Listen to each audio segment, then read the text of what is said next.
Alhamdulillah, kita lanjutkan materi Tuwinatusen.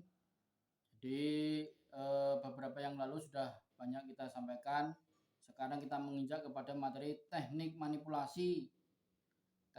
Kalau yang kemarin itu teknik dasarnya atau pergerakannya atau metodenya. Sekarang ada teknik manipulasinya. Bagaimana caranya? Seperti itu.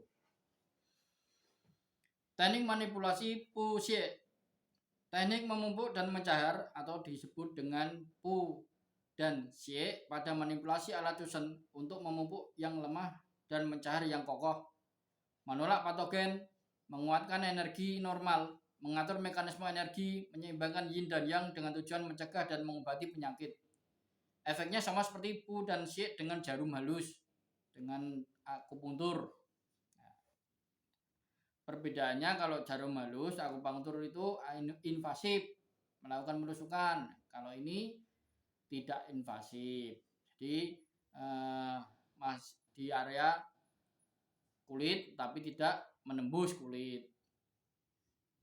Satu adalah teknik Puxie dengan naik turun. Pu setelah ujung alat menekan titik lalu dorong ke atas, dan xie setelah ujung alat menekan titik lalu dorong ke bawah. Jadi di sini naik turun. Nah, ini namanya kan ada kalau kita cuman Puxie itu kan menguatkan dan melemahkan. Nah, ini menguatkan dan melemahkannya seperti ini penggunaannya, metode tekniknya. Selanjutnya adalah Puxie dengan buka tutup. Nomor 2, teknik Puxie dengan buka tutup atau kaihai. Di pu ujung alat menekan titik, dari dangkal ke dalam tenaga diberikan bertahap, lakukan tusen ke bawah secara bertahap, mundurkan alat. Xie ujung alat menekan titik dari dalam ke dangkal, tenaga dikurangi tiba-tiba, angkat alat ke atas. Jadi membuka dan menutup. Jadi membuka dan menutup itu membukanya, menekannya ke dalam itu adalah pu, dan menariknya dari dalam ke dangkal itu ibaratnya adalah xie-nya. Jadi sudah 2 teknik naik turun dan teknik buka tutup. Nomor 3 adalah teknik Puxie dengan searah atau melawan arah. Ini kita pada saat melakukan teknik rotasi. Jadi pu searah jalur meridian atau peredaran Qi dan Shu He Celu, manipulasi alat secara searah gerakan Tai Chi atau searah gerakan jarum jam. Nah, itu searah berarti bergerak ke kanan.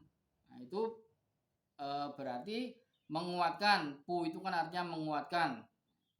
Sedangkan xie-nya adalah melawan arah jalur meridian atau peredaran Qi Shu He Celu.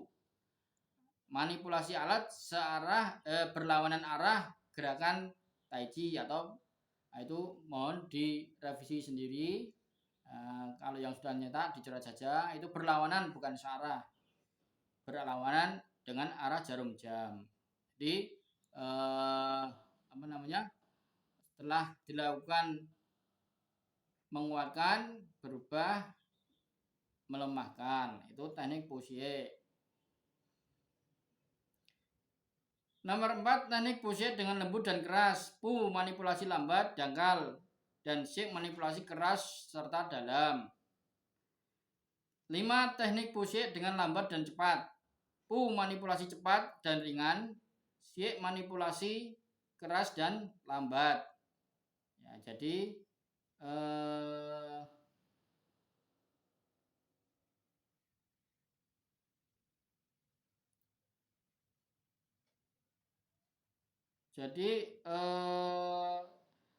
lembut lawannya keras. Nah, lembut itu pu, lembut itu menguatkan. Kalau keras itu sedasi, melemahkan. Dengan lambat itu adalah pu. Kalau cepat itu adalah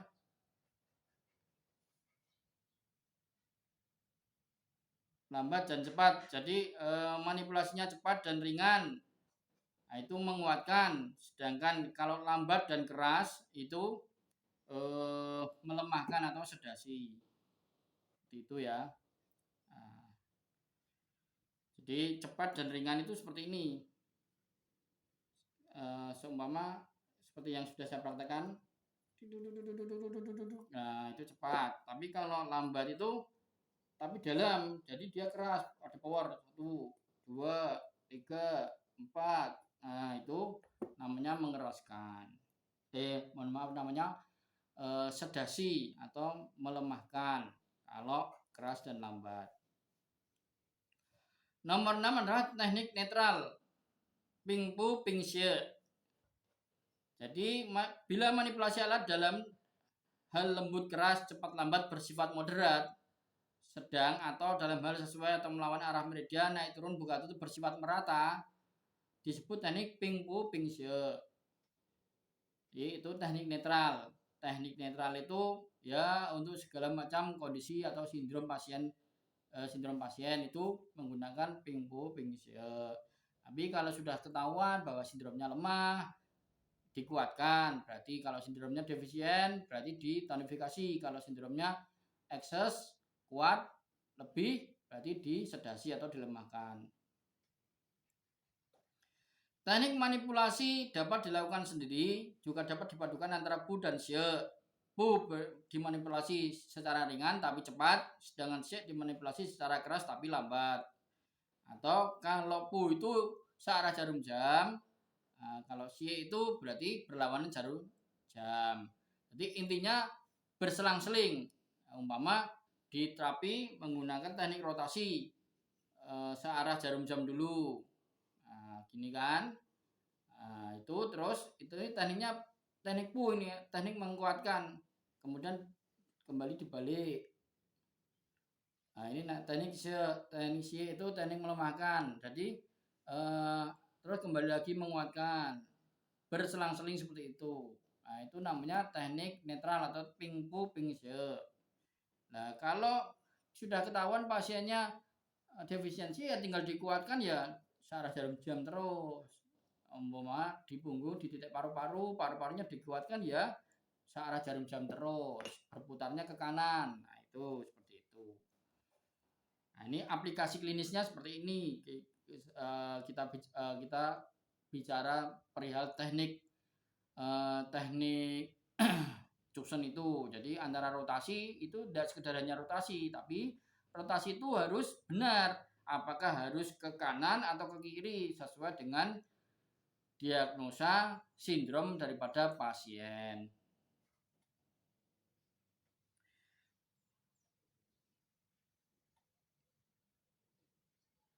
Teknik manipulasi pu xie dapat dilakukan sendiri, juga dapat dipadukan antara pu dan xie. Pu dimanipulasi secara ringan dan cepat, sedangkan xie dimanipulasi keras tapi lambat. Nah, bergantian atau 5 kali ke kanan rotasi, berarti dikuatkan, terus yang 5 kalinya ke kiri atau dilemahkan, disedasi. Nah, itu prakteknya seperti itu. Di dalam kitab Nanjing disebutkan pu xie jangan melebihi batas, harus dilakukan secara fleksibel. Xie lama disisipi pu lama disisipi diselingi xie. Maka di dalam buka terdapat tutup, di dalam naik terdapat turun, sesuai dengan dinamika transformasi, sesuai dinamika atau sesuai kondisi daripada pasien yang dihadapi. Seperti itu. Jadi kita juga harus berpikir tidak asal ya kan, tidak asal terapi nanti ternyata malah malpraktek, ternyata gagal terapi, nggak ada rasanya, nggak ada kemajuannya, atau bahkan malah malpraktek sehingga malah sakit semua, jarum, bahkan malah nggak bisa berdiri, nggak bisa duduk. Nah, gitu kira-kira. Nah, jadi tidak boleh ngawur. Jadi TCM itu kuat di diagnosa. Kalau diagnosanya sudah benar, tinggal main ke terapinya untuk mendapatkan terapi yang benar, terapi yang pas, terapi yang sesuai dengan diagnosa pasien. Jadi karena kita di sini belajar Twin Cuksen itu adalah modalitas terapi daripada Shinsei, yang dasarnya adalah TCM, Traditional Chinese Medicine, ya berarti seandainya Bapak Ibu semuanya sebagai pendatang baru yang belum tahu TCM itu apa, basic TCM apa, diagnosa apa, ya silakan nanti boleh belajar atau ikut kelas-kelas basic TCM dan diagnosa. Saya juga kemarin melatih kelas basic TCM sehingga biar kita tidak bingung. Oh, kita tahu yin dan yang itu apa, kita tahu 5 unsur itu yang berhubungan dengan organ itu mewakili daripada 5 unsur. Ada yang organ berunsur tanah, ada yang organ seperti limpa lambung, ada organ yang berunsur air seperti ginjal, ada organ yang berunsur kayu seperti liver, ada organ yang berunsur api seperti jantung, ada organ yang berunsur logam seperti paru-paru. Lah itu semua ada hubungannya. Nah, bagaimana kita melihat membaca peta daripada organ pasien, ya kita harus tahu, kita harus paham. Bagi yang belum tahu, ya karena sudah terlanjur belajar, ya belajar dulu, coba dipraktekkan. Kalau pengen mendalami daripada ilmu TCM, ya saran saya belajar dulu basic TCM, kemudian setelah itu belajar diagnosa TCM, baru terapinya mulai dari Tuina, Cusen, Kop, Buasa, Moksa, dan lain sebagainya. Lanjut, lama terapi Cusen. Umumnya lama terapi Cusen adalah 30 menit, namun untuk penyakit tertentu, semisal nyeri akut, kronis, hemiparesis, hemiplegi, flasiditi, afasia, nyeri dengan sumbatan C dan lain-lain, waktu terapi dapat diperpanjang sesuai keadaan. Nah, kadang kan pasien itu keluhannya tidak hanya di dada atau punggung, tapi ya macam-macam gitu. Ya nanti kepalanya lah minta diterapi, yang sudah diterapi berhasil, pinggangnya lah, kakinya lah, kan gitu kira-kira. Ya kalau kayak gitu ya dalam batin kita sebagai terapis ya wani piro kan gitu. Wani piro ya enggak ya, kalau memang minta tolong ya diterapi saja. Kalau nanti ya diberi bonus sepeda motor atau diberi tambahan amplop, ya disyukuri. Hal-hal yang harus diperhatikan dalam terapi Cusen. Teknis terapi dan alat Cusen tidak menembus kulit dengan tujuan mengatur mekanisme energi dan darah, melancarkan meridian, dan menolak patogen. Jadi kunci daripada Cusen itu harus berhasil. Kunci daripada Cusen itu ya, yang utama adalah pertama tidak menembus kulit, tidak invasif. Tujuannya, nah ini tujuannya, mengatur mekanisme energi, memperlancar energi, meningkatkan energi dan darah. Nah, kalau darah ini ya harus ditambahin nutrisi tonik darah. Melancarkan meridian, menolak patogen, ya ini yang disebut menolak patogen. Jadi kalau menolak patogen itu patogen dingin atau patogen angin, setelah diterapi Cusen itu ya segar badannya terus berkeringat. Nah itu patogennya tertolak keluar dari pori-pori, keluar dari kulit, keluar dari tubuh melalui kulit, melalui pori-pori kulit. Nah, seperti itu prinsipnya, seperti itu prinsip dasarnya Cusen itu. Ya alhamdulillah, insya Allah kalau kita belajar Cusen saja, kemudian kita geluti, kita dalami, kita praktekkan kepada seluruh pasien, meskipun tidak berhasil, meskipun kurang tidak apa-apa, tidak masalah. Yang penting kita akan tahu, kita akan bisa memiliki insting yang benar, chemistry yang benar. Bagaimana ini harus saya terapi? Apakah harus saya beri tekanan yang sedang, lembut, atau keras? Nah, gitu. Itu saja intinya. Sehingga akan ketemu dengan tekniknya yang benar, caranya yang benar, sehingga keberhasilan daripada kesehatan, kesembuhan pasien itu baik, gitu kira-kira.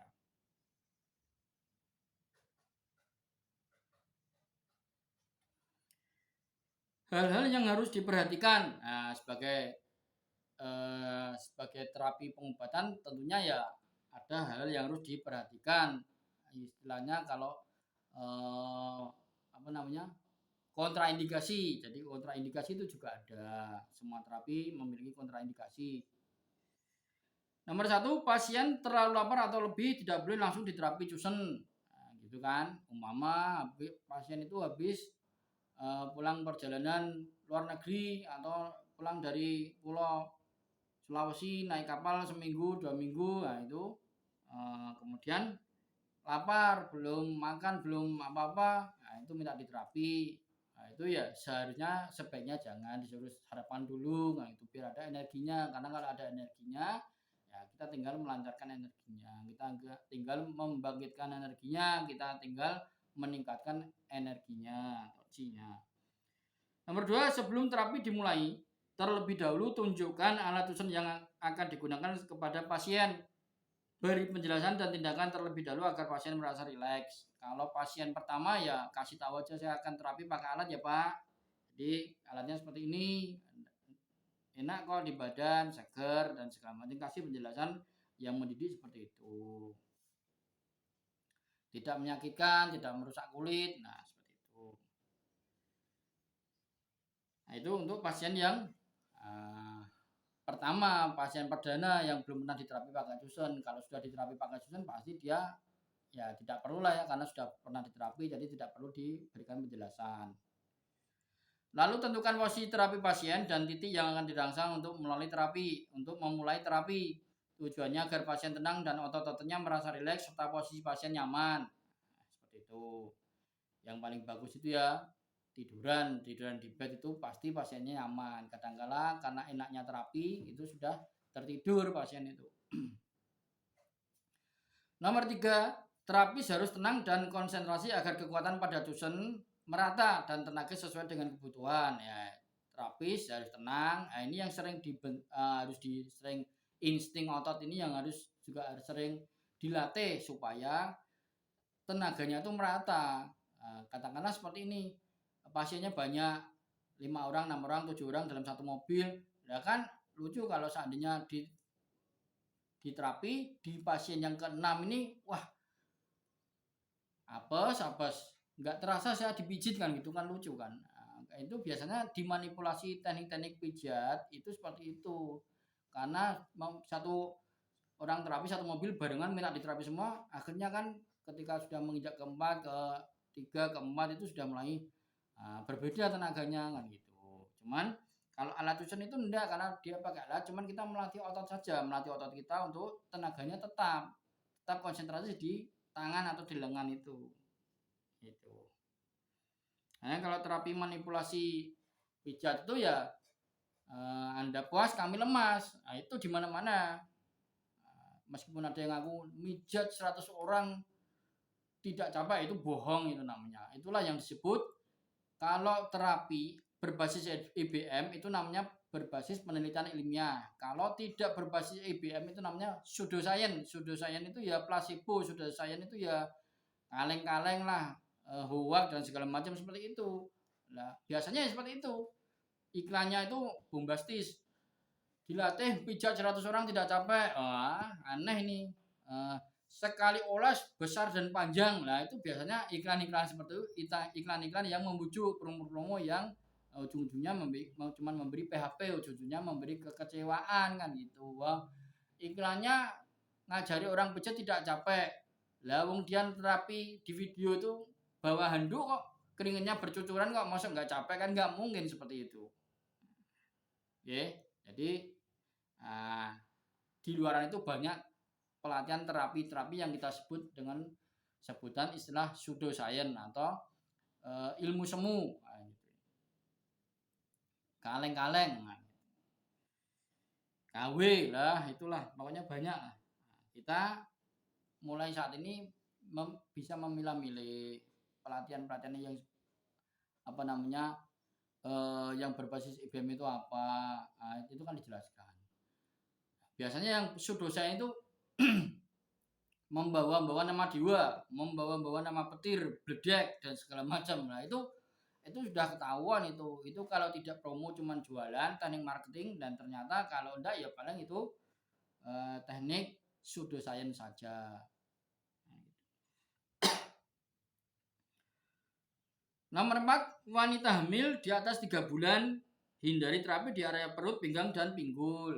Jadi wanita hamil itu tidak boleh diterapi di perut, pinggang, dan pinggul. Terus terapinya apa? Sebenarnya juga boleh, tapi memang harus soft. tekniknya itu soft, tekniknya itu ya seperti teknik usapan gitu aja. Kalau pakai alat ya nempel gitu aja, enggak usah pakai tekanan, itu enggak apa-apa. Nah, terus kalau eh, wanita hamil yang sakit kakinya atau kepalanya kan nggak apa-apa diterapi, bahunya, lehernya, boleh nggak apa. Ini kan cuma kontraindikasi, tidak boleh di perut, itu tidak boleh. Masa perut ada babynya ditusuk-tusuk pakai alat susun kan nggak mungkin, ya kan? Kalau melawan dia ninju ding itu malah nanti kita takut sendiri, oh ini anak manusia apa anak jin ini, gitu. Anak kecil sebelum ubun-ubun menutup tidak boleh diterapi cusen. Jadi anak kecil berarti di atas di bawah 2 tahun atau berapa ya, ubun-ubunnya kepalanya ini masih lembut, masih ya itu tidak boleh, ya kan? Bisa-bisa bolong nanti, bisa-bisa berlubang.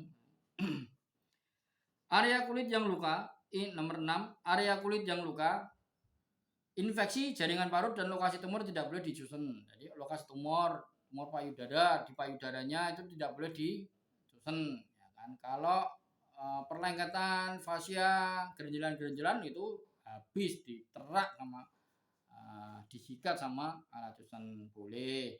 Nah, luka juga tidak boleh. Kalau luka kalau mau diterapi malah tidak sembuh-sembuh, tambah lukanya tambah melebar nanti. Nomor 7, hindari tekanan terlalu kuat yang mengakibatkan cedera kulit atau organ dalam. Pada saat terapi, sesuaikan dengan sensasi yang dirasakan oleh pasien untuk menyesuaikan lembut keras, cepat lambat manipulasi. Nah, itu harus berkomunikasi. Jangan terlalu kuat, jangan malah menganiaya, jangan malah sudah teriak-teriak, tidak kuat, masih diajar terus, ya itu tidak boleh, ya kan? Tubuh itu kan juga punya batas untuk menahan, meskipun kita tahan-tahan tidak kuat pasti teriak mulutnya, aduh kalau udah teriak itu tidak ada responnya terapis terus berubah, bisa-bisa nempelin dia kurang aja kan gitu, rumah samu kan gitu, tidak kuat lah ya. Jadi komunikasi kalau sudah teriak-teriak ya dikurangi lah ya, tekanannya dikurangi, ini pak udah bisa diterima, ya nah, itu tidak apa-apa. Nomor 8, daerah payudara, kepala, wajah tidak boleh dimanipulasi terlalu keras. Untuk titik di sekitar panca indera dan ujung-ujung anggota badan yang daerahnya sempit hanya boleh dengan alat susunnya, pena atau intan dilakukan ketuk titik, buka tutup, umumnya dilakukan rotasi dan bisa atur. Daerah payudara, kepala itu sentuhannya, singcungnya itu tidak boleh terlalu keras, sama seperti kita nerapi di punggung, pinggang dan pinggul. Karena kan punya sensitivitas berbeda, nah, gitu kan. Lah kok payudara kok diterapi ya terapisnya perempuan ya, jangan berpikir yang macam-macam nanti waduh gurunya tidak benar ini tidak benar ya. Jadi yang apa perempuan, terapisnya perempuan ya kan.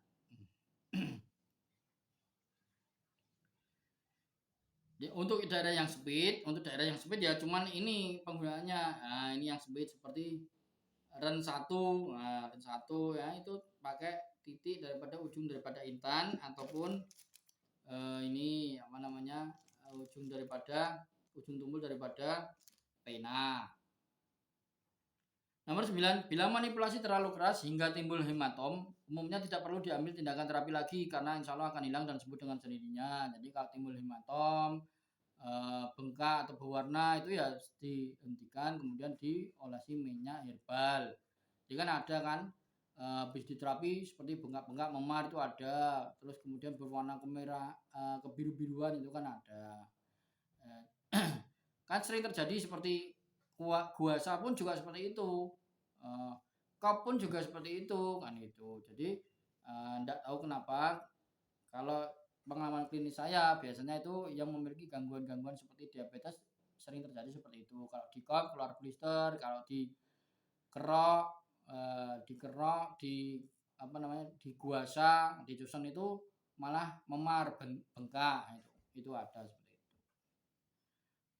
Nah, itu tinggal disemprot atau dioles minyak herbal. Selesai sudah, nanti ganti pakai teknik yang lainnya saja dulu. ketika diterapi. Ya, kembali ke tuina boleh, tuina mesat, kembali ke kop mungkin tubuhnya merespon atau menerima baik teknik kop ataupun tuina. Nah, itu tinggal modalitas yang dimiliki terapis itu apakah komplit atau multifungsi atau multitasking, sehingga terapinya bisa menggunakan banyak metode dan cara. Baik, cukup di sini dulu. Lanjutkan nanti berikutnya.